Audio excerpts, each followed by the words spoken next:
ওই তো ওই তো বাবাজি আসছেন। ওরে মিনি, ওরে ওরে মনা, কে কোথায় আছিস রে? ওরে তোদের জামাই বাবু এসেছে, বরণ ডালটা নিয়ে আয়, জলদি জলদি নিয়ে আয়। এসো বাবা, এসো এসো, রোদে কত কষ্ট করে এলে। আহা, মুখটা একেবারে শুকিয়ে আমসি হয়ে গেছে গো। ও গো, দেখছো কি? বাবাজিকে ভেতরে নিয়ে এসো, পাখার বাতাস করো। এই মনা, দেখ দেখ, জামাইবাবু কেমন রোবটের মতো হাঁটছে রে। ধুতিটা এমন ভাবে ধরেছে যেন যে কোনো সময় খুলে পড়ে যাবে। চুপ করো দিদি, আসলে প্রথমবার এসেছে তো, তাই একটু লজ্জা পাচ্ছে। দাঁড়াও না, বিকেলে এমন লঙ্কা মিষ্টি খাওয়াবো যে লজ্জা একেবারে কর্পূরের মতো উড়ে যাবে। বাবা, এরা তো সবাই মিলে আমায় ঘিরে ধরলো। এখন থেকেই সাবধান হতে হবে দেখছি। সোজা হয়ে দাঁড়াতে হবে, হ্যাঁ, বুকে বল আনতে হবে।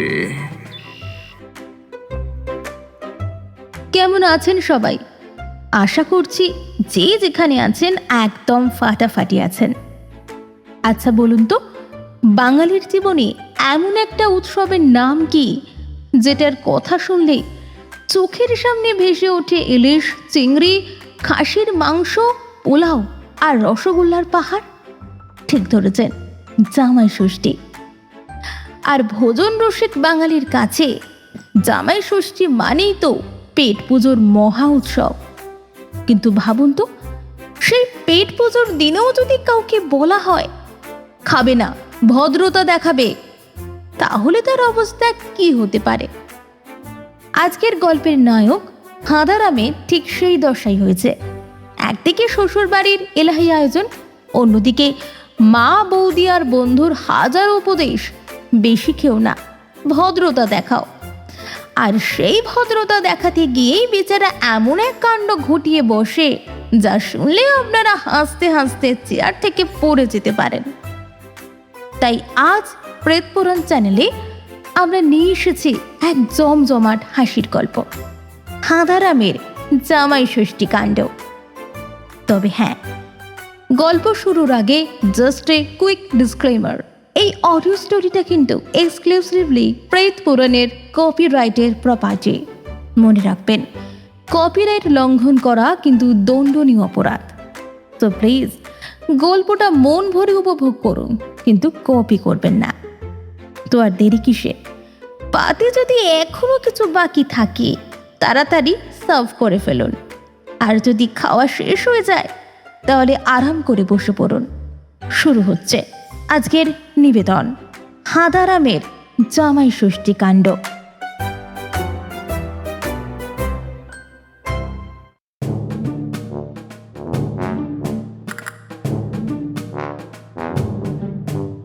দুনিয়ায় কত রকমের রাম আছে, সীতারাম আছে, বলরাম আছে, আর আমাদের পাড়ায় আছে হাঁদারাম।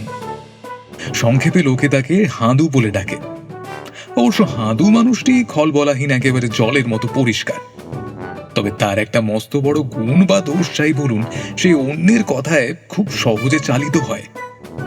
নিজের বুদ্ধি বলতে তার মাথায় শুধু একটাই জিনিস ঘোরে, তা হলো দুপুরে কি রান্না হয়েছে আর রাতে কি হবে।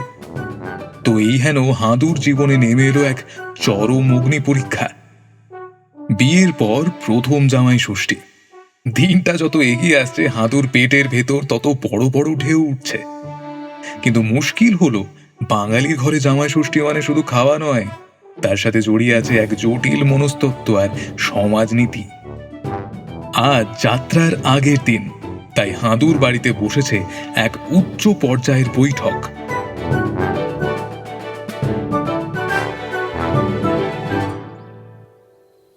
ওরে হাদু, ভালো করে কান খুলে শুনে নে।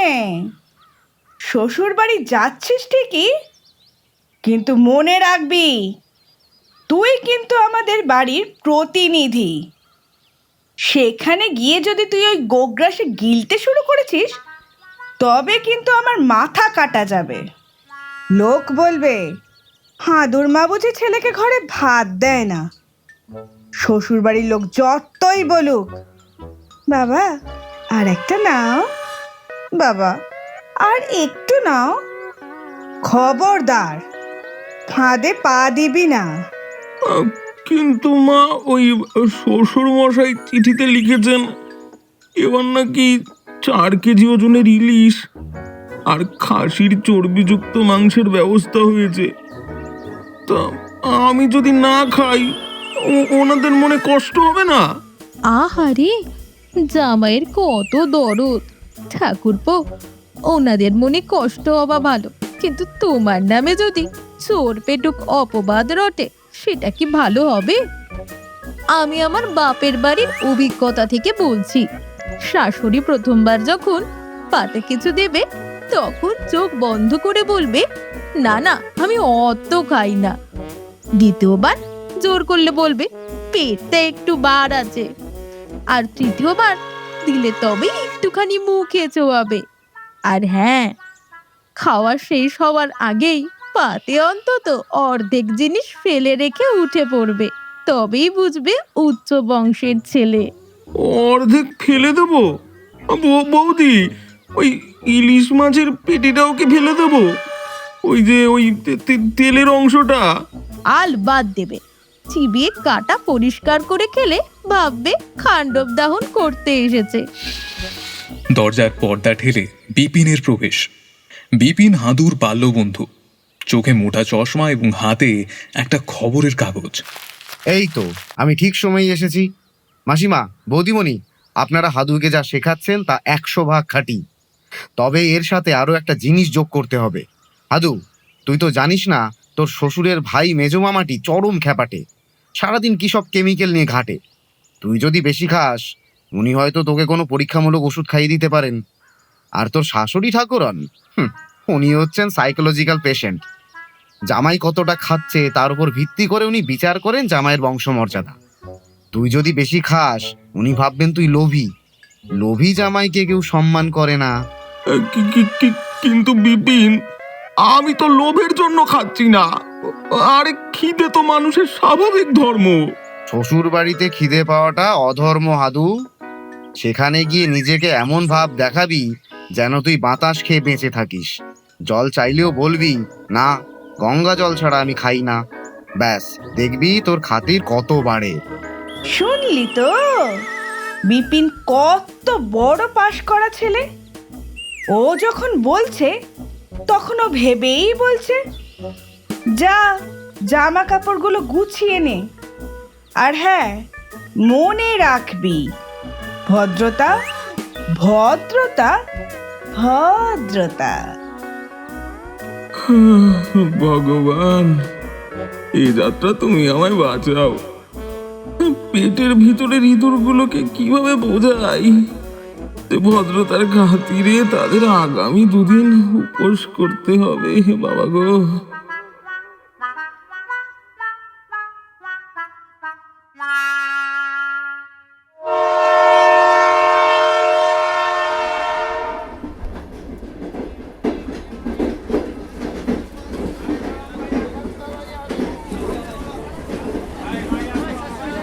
হাদু রওনা হলো।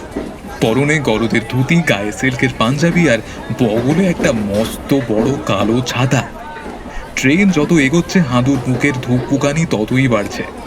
ট্রেনের জানলা দিয়ে বাইরে তাকিয়ে সে দেখছে মাঠের পর মাঠ সবুজ ধান ক্ষেত। আর তার চোখের সামনে ভেসে উঠছে গরম ভাতের থালা, তার উপর গলানো ঘি, আর একপাশে মচমচে করে ভাজা তোপসে মাছ।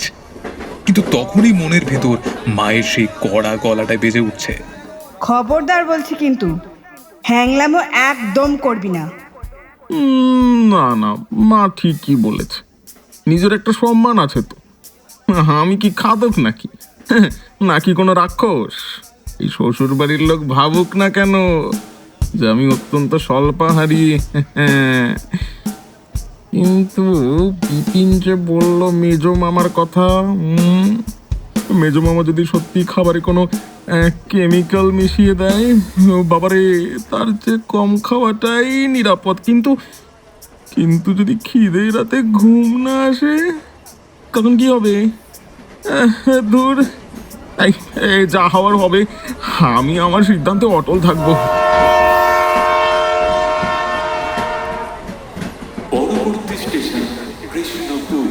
কৃষ্ণপুর স্টেশন, এইখানেই নামতে হবে হাঁদুকে। সেখান থেকে গরুর গাড়ি বা পালকি করে দত্তবাড়ি।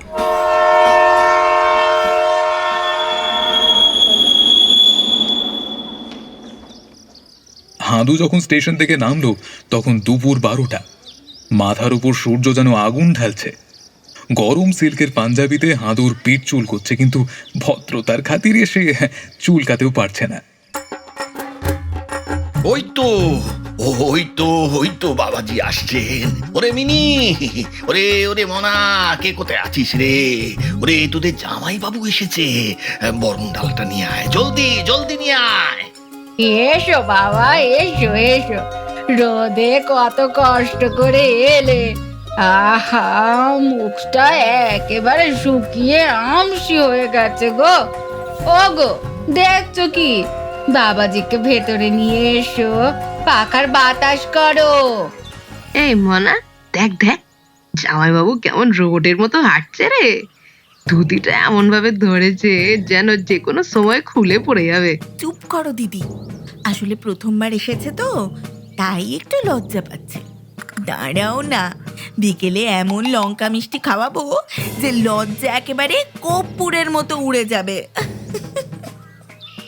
বাবা, এরা তো সবাই মিলে আমায় ঘিরে ধরলো। এখন থেকেই সাবধান হতে হবে দেখছি। সোজা হয়ে দাঁড়াতে হবে, হ্যাঁ, বুকে বল আনতে হবে। এসো এসো বাবাজি, বৈঠকখানায় বসো বসো। তোমার মেজো মামার সাথে আলাপ করিয়ে দিয়ে এসো এসো। ইনি হলেন আমার সেজো ভাইয়ের মেজো, মানে মেজো বাবু, বিজ্ঞানী মানুষ। জামাইয়ের নাসিকাটি বেশ উন্নত, তবে চোখের কোণে একটু ক্লান্তি দেখছি। বায়ু প্রকোপের লক্ষণ নয় তো? তত্ত্বমশাই, জামাইকে বেশি রিচ খাবার দেবেন না কিন্তু। আমি একটা নতুন পাচন তৈরি করেছি, অগ্নি মন্দানাশক বটিকা। খাওয়ার পর 2টো খাইয়ে দেব। না না মেজো মামা বাবু, আমার শরীর একদম ঠিক আছে। কোনো বটিকা লাগবে না, না না না, কোনো বটিকা লাগবে না। হাঁদুর শাশুড়ি একটা মস্ত বড় কাঁসার থালায় জল খাবার নিয়ে প্রবেশ করেন। থালায় 5টা বড় বড় রাজকচুরি, আলুর দম, 4টে সন্দেশ আর একটা বড় ডাব। বাবা হাঁদু, এই গরমে এসেছো, আগে এই ডাবের জলটা খাও দিকি বাবা, খাও খাও। আর এই এই সামান্য একটু জল খাবার মুখে দাও বাবা, রাতে তো ভালো করে রাঁধবো তোমার জন্য। মা বলেছিলেন না না বলতে হবে। বৌদি বলেছিলেন কি যেন, পেট ভাঁড় বলতে হবে। না না মা, আরে ওসব কি করছেন? আমি ওসব কিছু খেতেই পারবো না। আমার পেটটা একদম ভালো নেই। সকাল থেকেই কেমন যেন ভার ভার ঠেকছে। একদম খেতে পারবো না, একদম না। সে কি বাবা, জল খাবার খাবে না? এই তো সামান্য কটা কচুরি, খাও না বাবা, খাও। না মা, মোটে 2টো কচুরি খাবো। আর আর মিষ্টি কিন্তু একটাও ছোবো না, না না না, একটাও না। আর আর ডাবের জলটাও থাক। কি কি বললে? সব খাবে? হ্যাঁ, খাও খাও খাও, সবটাই তো তোমার জন্যে।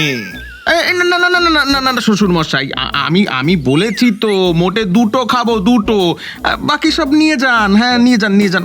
দেখছিস মোনা, জামাইবাবু কিরম ঢং করছে। এত বড় ধাড়ি ছেলে 2টো কচুরি খেয়ে থাকবে? নির্ঘাত কোনো চাল চালছে। দাঁড়াও না, রাতের বেলা যখন খিদের চোটে দেওয়াল ছাড়বে তখন বুঝবে মজা। 2টো কচুরি খেয়ে হাঁদুর পেটের ভেতরের ইঁদুরগুলো যেন চিৎকার জুড়ে দিল। কিন্তু হাঁদু নাছোড়বান্দা, সে ঘরের খাটে শুয়ে সিলিং এর দিকে তাকিয়ে নিজেকে সান্ত্বনা দিচ্ছে। এমন সময় দরজায় টোকা পড়ল। প্রবেশ করলেন মেজো মামা।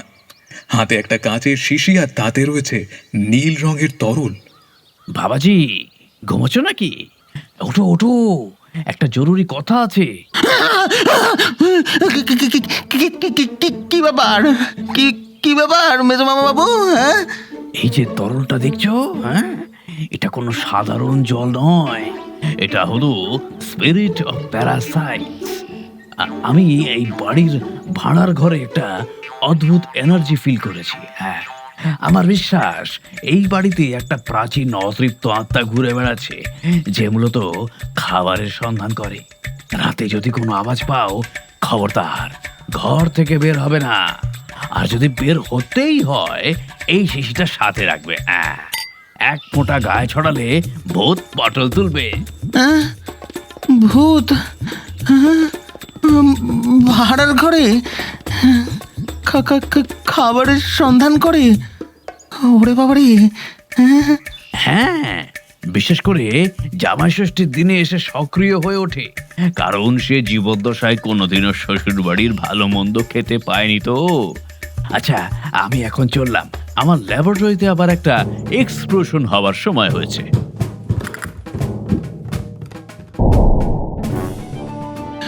ওরে বাবারে! ওরে বাবারে! এ তো শ্বশুর বাড়ি নয়, এ তো আজ তো একটা আজব খানা বাবা গো। একদিকে খিদের জ্বালা, অন্যদিকে ভূতের ভয়। ওরে বাবা রে বাবা! বিপিন ঠিকই বলেছিল, ওই মেজো মামাটা আজ তো একটা খেপাটে বাবারে।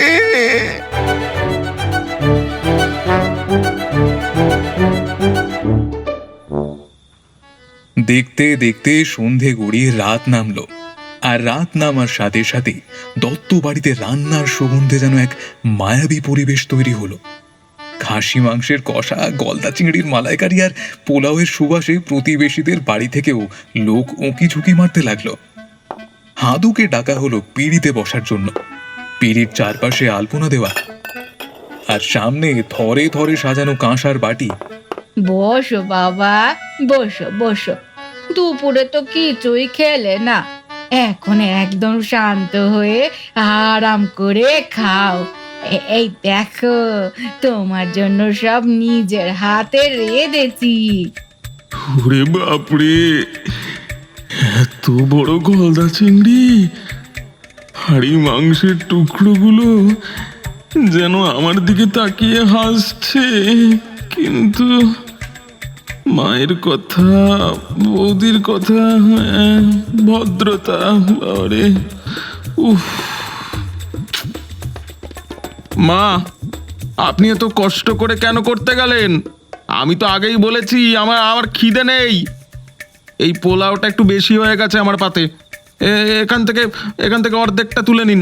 সে কি বাবা, এই তো মোটে 1 হাতা পোলাও দিয়েছি, তার থেকেও তুলে নেব। খুব ভালো লাগলেও দ্বিতীয়বার চেয়ে খাওয়া কিন্তু একদম বারণ। অর্ধেক পাতে ফেলে রাখবি। না না মা, আমি একদম বেশি খাই না। আর এই মাছের মাথাটা, ওটা আমার পাতে দিলেন কেন? ওটা মেজো মামা বাবুকে দিয়ে দিন। আমি শুধু এই একটা টুকরো খাবো, এটা তো তাও অর্ধেকটা। হ্যাঁ হ্যাঁ হ্যাঁ। কে কি বললে?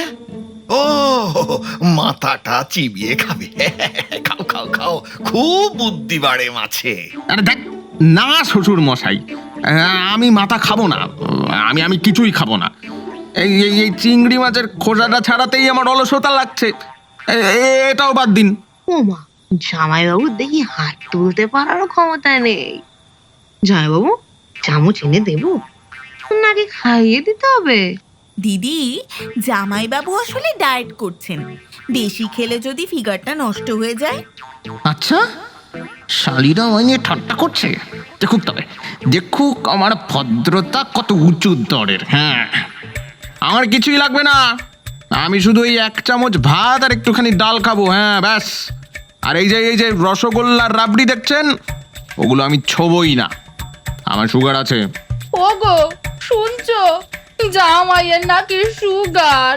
আমাদের মনা মিলির কপালে কি রাক্ষসের রোগা জামাই জুটলো গো।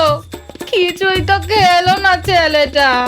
এ কি আরে সবই তো পড়েই রয়েছে, মাংসের বাটিটা তো হাতই দিলে না বাবা।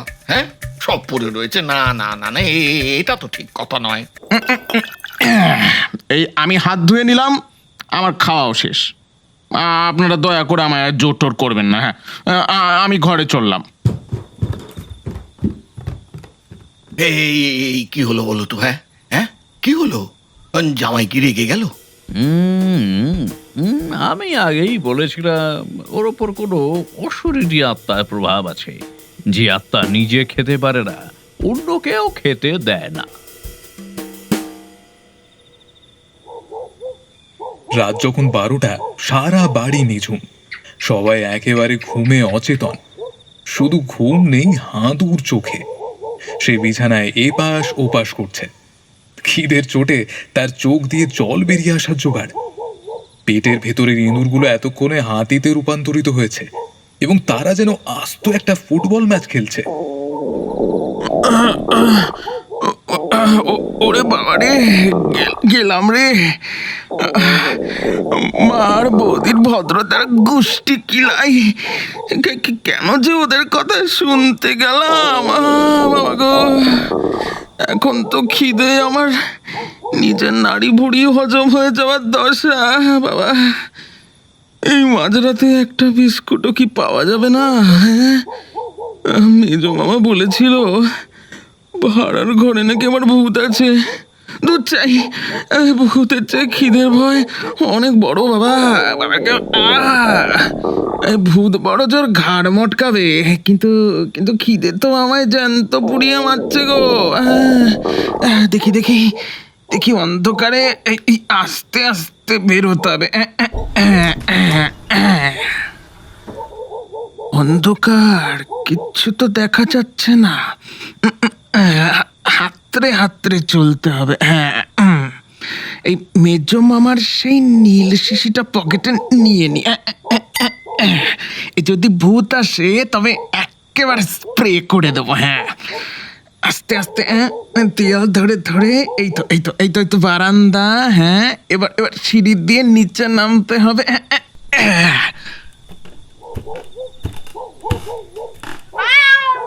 ওরে বাবা রে, ওরে বাবা, ওটা কি ভূত নাকি? ও বিড়াল। কালু কথা, ভয় পাবিয়ে দিয়েছিল বাবা। এই তো রান্নাঘরের দরজা। হ্যাঁ, এই তো দরজাটা খোলাই আছে দেখছি। হ্যাঁ বাবা, ধন্যবাদ ভগবান। হ্যাঁ, এই কোথায় দরজাটা? হ্যাঁ, কোথায়? হ্যাঁ, এই তো। হ্যাঁ হ্যাঁ, ও বাবা, কিসের যেন সুগন্ধ আসছে। হ্যাঁ, এই তো গামলাগুলো রাখা আছে দেখছি। দেখি দেখি ভাত বা মাংস কিছু আছে কিনা। হ্যাঁ, কি এটা? তো রসগোল্লার রস, কিন্তু কিন্তু রসগোল্লাগুলো গেল কোথায়? হ্যাঁ, সব শেষ নাকি? না না না, এই তো এই তো একপাশে একটা বড় মাটির গামলা দেখছি। হ্যাঁ, এতে গোল গোল কি যেন রাখা আছে। হ্যাঁ, এই তো পেয়েছি বাবা, পেয়েছি। বাহ, এই তো গোল গোল, বেশ শক্ত শক্ত দেখছি। এগুলো কি রাজভোগ? ও বাবা, নাকি বড় বড় চমচম? এই অন্ধকারে তো বোঝা যাচ্ছে না। যাই হোক যাই হোক যাই হোক, দুটো আগে মুখে পড়ি, তারপর দেখা যাবে। বাবা, এই স্বাদ কেমন তা পরে বোঝা যাবে। আগে আগে পেটটা তো ভরুক আগে। হ্যাঁ, কি এটা তো মিষ্টি নয়, এটা তো চেবানো যাচ্ছে না। কেমন যেন শক্ত আর ভেতরে তরল পদার্থ। ওরে সর্বনাশ, এটা তো কাঁচা ডিম হয়েছে রে। শাশুড়ি মা বোধহয় কালকে রান্নার জন্য গামলায় ডিম এনে রেখেছিলেন। আমি মিষ্টি ভেবে কাঁচা ডিম কামড়ে দিতে যাচ্ছিলাম। উফ, এখন যদি চিবিয়ে ফেলি রে, তবে কাঁচা ডিমের গন্ধ আর কুসুম আমার গলায় আটকে যাবে। আর যদি উগড়ে দিই তবে তো মেজে নোংরা হবে। কি করি? হ্যাঁ তাতে গালের দুপাশে দুটো ডিম নিয়ে এই মুখটা ফুলিয়ে রাখি, ঘরে গিয়ে বাথরুমে ফেলে দেবো। হ্যাঁ সেটাই ভালো হবে। হ্যাঁ। কে ওখানে? মিলি, মনা, ওরে আলোটা নিয়ে আয় তো। ভাড়ার ঘরে কেমন যেন খটখট শব্দ হচ্ছে। হ্যাঁ, নির্ঘাত সেই ছোট্ট এসেছে, যেটা কদিন ধরে গায়ে ঘুরে বেড়াচ্ছে। ওরে বাবা রে, শ্বশুর মশাই জেগে গেছেন। এখন যদি আমি কথা বলি তবে গালের ভেতরে ডিম দুটো ফেটে যাবে, আর কাঁচা ডিমের রস মুখ দিয়ে বের হবে। তখন লোকে ভাববে জামাই কাঁচা ডিম চোর। আমার ইজ্জতের একেবারে ফালুদা হয়ে যাবে রে। তার চেয়ে চুপ করে থাকাই ভালো। হ্যাঁ চুপ করে থাকি বাবা, চুপ করে থাকি। হ্যাঁ, এই তো হয়তো চোরটা দাঁড়িয়ে আছে, ধরো। ওমা, এ তো চোর নয় গো, এ তো আমাদের নতুন জামাই বাবু। কি বাবাজি, তুমি এই মাঝরাতে ভাড়ার ঘরে কেন? আর তোমার অমন রূপ কেন হয়েছে? কি বাবাজি? আলোর নিচে হাঁদুর চেহারা দেখে দত্ত বাড়ির সবার চক্ষু চড়ক গাছ। হাঁদুর গাল দুটো এত বড় বড় হয়ে ফুলে উঠেছে যেন সে দুটো আস্ত ফুটবল গালের ভেতরে ঢুকিয়ে রেখেছে। মুখটা পুরোপুরি বন্ধ, আর চোখ দুটো গোল গোল করে তাকিয়ে আছে। হোগো, দেখো জামাইয়ের কি দশা হলো। বিকেলেও তো মুখটা স্বাভাবিক ছিল, এখন এক নিমিষে গাল দুটো ফুলে অমন কুদলে হয়ে গেল কি করে? ও বাবা হাঁদু, কথা বলছো না কেন বাবা? ও বাবা, কিছু একটা বলো। আমি আগেই বলেছিলাম এটা কোনো সাধারণ ফোলা নয়, একেই বলে প্যারানর্মাল মাম্পস। ভাড়ার ঘরে সেই অতৃপ্ত আত্মাটা জামাইয়ের গালে চড় মেরেছে, অথবা জামাই আমার ল্যাবরেটরি থেকে কোনো বিষাক্ত গ্যাস শুষে নিয়েছে। দত্তমশাই, সমনষ্ট করবেন না, এক্ষুনি গণেশ কবরেজকে ডাকুন, অবস্থা খুবই গুরুতর। ওরে মিলি, তুই দৌড়ে যা। কবরেজ মশাইকে বল জামাইয়ের প্রাণ যায়। এক্ষুনি আসতে বল, এক্ষুনি।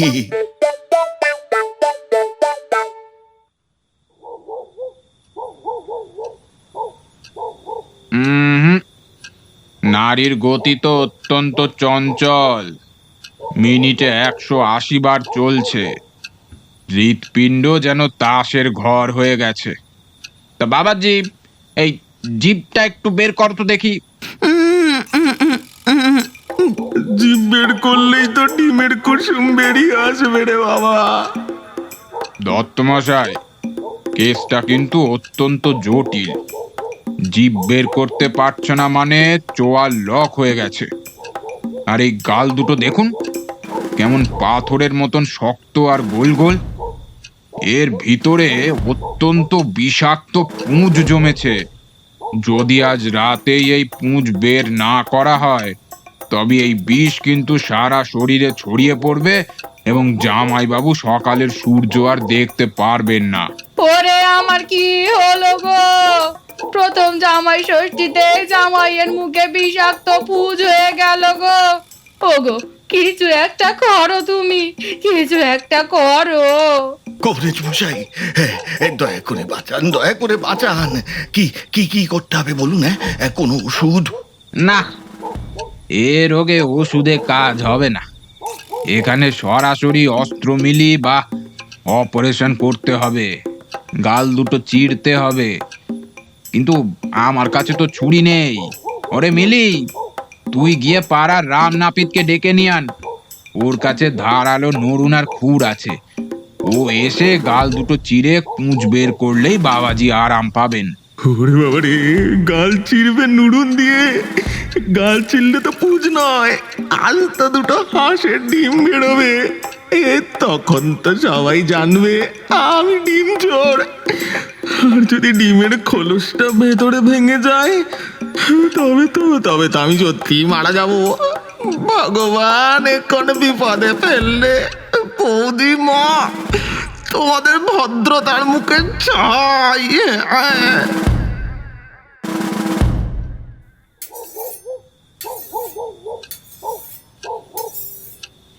রাত 1:25। দত্তবাড়ির বৈঠকখানায় এখন এক রোমাঞ্চকর পরিবেশ। একদিকে মোমবাতির আলো, অন্যদিকে রামনাপিত তার ওস্তাদ ভজহরিকে নিয়ে হাজির। রামনাপিতের হাতে একটা মস্ত বড় চামড়ার বেল্ট, যাতে সে তার নরুনটা ধার দিচ্ছে। শব্দটা শুনে হাঁদুর গায়ের লোম খাড়া হওয়ার জোগাড়। চিন্তা করবেন না দত্তমশাই, রামনাপিত থাকলে রোগীর কোনো ভয় নেই। এমন ভাবে নরুন চালাবো যে জামাইবাবু টেরও পাবে না। এই তো সেদিন পঞ্চানন বাবুর খোঁড়া গরুর পায়ে একটা টিউমার হয়েছিল, আমি এক পোঁচে কেটে সাফ করে দিয়েছি। আর মনে আছে রাম, কত বছর সেই শ্মশানের চিতায় এক মরা হঠাৎ উঠে বসেছিল, তারও তো এমন গাল ফুলেই লক হয়ে গিয়েছিল। তুই তো এক নরুনে তার গাল কেটে। ওরে বাবারে, ওরে বাবারে, এরা তো মানুষ নয়, এরা সব কসাই। গরুর পা কাটে, মরার গলা কাটে, আজ আমার গাল কেটে এরা কুচি কুচি করে দেবে গো। না না না না না না না, প্রাণ বাঁচানোই আগে, ভদ্রতার মাথায় ঝাড়ু মারি, প্রাণটা তো আগে বাঁচুক রে বাবা। নে রাম, আর দেরি করিস না, এই তুলোটা ধর, জামাইয়ের বাঁ দিকের গালটা আগে জুত করে ধর। হ্যাঁ হ্যাঁ, এইভাবে। হ্যাঁ, এইবার নরুনটা ঠিক এই এই কোপ দিয়ে চালাবি, ঠিক আছে? 1 2 3। রেডি? জামাইবাবু একটু নড়বে না কিন্তু বাবা, নড়লে কানটা কেটে যেতে পারে। আর সহ্য করতে পারল না হাঁদু। সে এক ঝটকায় কোবরেজ আর রামনাপিতকে ধাক্কা দিয়ে ফেলে দিল, আর তার সাথে সাথেই গালের ভেতরের ডিম দুটো এক লাফে মেজের ওপর উগরে দিল।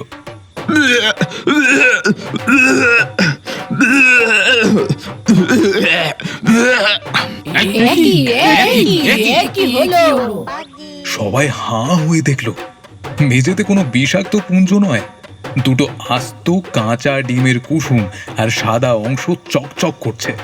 আর হাঁদুর গাল দুটো, ওগুলো নিমেষের মধ্যে বেলুনের মতো চুপসে গিয়ে আগের মতোই স্বাভাবিক হয়ে গিয়েছে। একই বাবাজি, তোমার গাল থেকে পুঁজ নয়, ডিম বেরোলো যে। ও মা, এ তো আমাদের হাঁসের ডিম। আমি কালকে ধোকার ডালনা করার জন্য রেখে দিয়েছিলাম। হ্যাঁ, ডিম, কাঁচা ডিম। আপনাদের জামাই চোর নয়। খিদের চোটে মাঝরাতে ভাড়ার ঘরে মিষ্টি খুঁজতে গিয়েছিলাম, অন্ধকারে মিষ্টি ভেবে কাঁচা ডিম মুখে পড়ে ফেলেছিলাম। কথা বললে ডিম ধরা পড়বে, তাই মুখ বন্ধ করে রেখেছিলাম। আর আপনাদের এই কভারেজ ওনার ওই নারী দেখার নিকুচি করেছে। উনি তো আমার গাল কেটে রক্ত গঙ্গা বইয়ে দিচ্ছিলেন এক্ষুনি। হ্যাঁ, একেই আয়ুর্বেদে বলে ডিম্বস্ফীতি। এই লক্ষণগুলো প্রায় একই রকম কিনা। আমি চলি দত্তমশাই, আমার বাড়িতে আবার দুধ উতলে যাচ্ছে। অত্যন্ত আকর্ষণীয় ঘটনা। কাঁচা ডিমের আকর্ষণে যদি ভূত চলে যায়, তবে এটা একটা নতুন আবিষ্কার। আমি ল্যাবরেটরিতে গিয়ে নোট করে রাখি। আরে আমার বাচ্চা রে, খিদের চোটে শেষে কাঁচা ডিম মুখে পুড়েছিল। ও গো, তুমি দাঁড়িয়ে আছো কেন? যাও যাও, রান্নাঘর থেকে সেই খাসির মাংস আর পোলাওয়ের থালাটা নিয়ে এসো এখনই। জামাই আগে পেট পুড়ে খাক। হ্যাঁ মা, নিয়ে আসুন। আজ আর কোনো ভদ্রতা নয়, আজ আর কোনো না না নয়। আজ আমি পুরো থালা সাফ করব, আর একটা কাঁসাও ফেলে রাখবো না। আমার মা আর বৌদির ভদ্রতার পাঠশালা আজ থেকে বন্ধ। ভদ্রতার চাদরটা মুড়ি দিয়ে হাঁদু যে বিভ্রাটটি বাঁধিয়েছিল, তা শেষ পর্যন্ত কাঁচা ডিমের মহিমায় কেটে গেল। সেই রাতে হাঁদু দত্ত পরিবারের সমস্ত খাসির মাংস আর পোলাও একাই সাবার করল। জামাই ষষ্ঠীর এই মহাবিভ্রাট অন্তত কৃষ্ণপুর গ্রামের ইতিহাসে স্বর্ণাক্ষরে লেখা থাকবে।